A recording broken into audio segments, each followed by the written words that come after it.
Everyone's doing half the road, Bold Betties, all of us are empowering next generation, so hopefully when Abby grows up, she won't know what we're talking about because it will seem so barbaric. Yes. So my first question is, how did you feel personally when the movie first came out? Was it sort of hard to adjust to everyone talking about it? That is such a great question. I love it.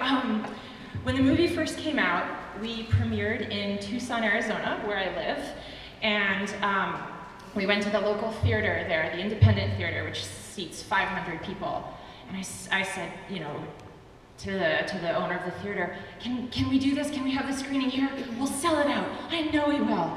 And he was like, well, we can, but everyone says that, and it doesn't always happen. And I was like, no, we can do it. This is Tucson. Everybody's cycling everywhere. And what ended up happening was that it did fill with people that were fans of cycling.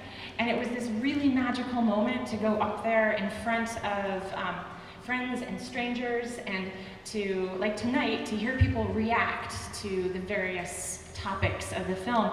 And we brought, for the big opening of the film, the big debut, we brought in a lot of the women that you saw tonight. We brought in about 12 women. And we had this great discussion, and it was a magical moment. And it was one of those things where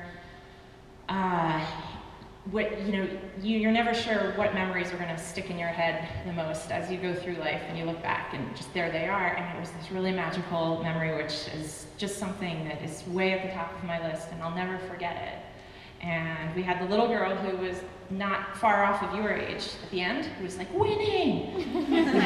And she was there, and she came up on stage. It was fabulous, and it was a really great moment, so I'm so thrilled. Okay, I'm ready. What's next? My next question is, what inspired you to do this movie, not just the documentary, but the funny parts also, like the equality pen,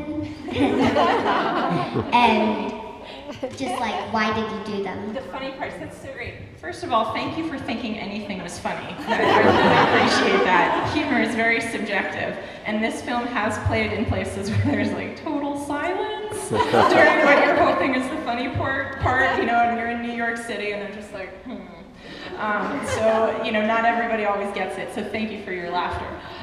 The funny parts were important to me because there's a lot of serious stuff going on in the film, right? And a lot of, we talk about a lot of problems, and I think sometimes the best way that you can highlight solutions or examples of things that can be done right, if you can use humor in those situations, it lightens the mood.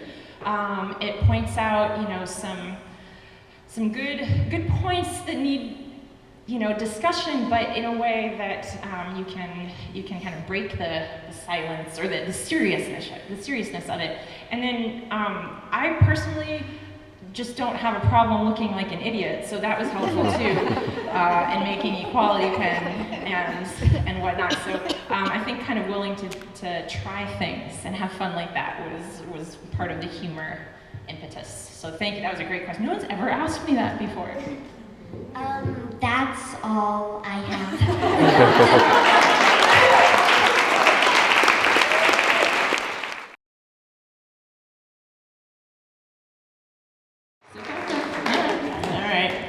Abby on the spot. So, do you want to be a journalist or a writer when you grow up? I actually really want to be a director and actor.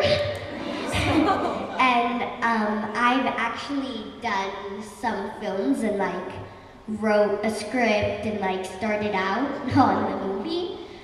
I've never finished them yet, but I'm working on doing that, and that's really what I want to do when I'm older. That is so cool. So will you give me a job? Maybe. I know I have to earn it, but if you get to this place, I would be so honored to work with you. Well, maybe.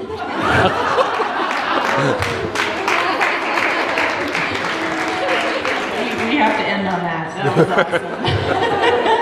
Thank you, Abby. I'd like to thank Katherine and both buddies for letting me interview Katherine, and also would like to say that we heard about your crash and we hope you feel better and get stronger every day. For all the viewers watching, I think you should look at Half the Road by Katherine Bertine, available on Netflix or Vimeo.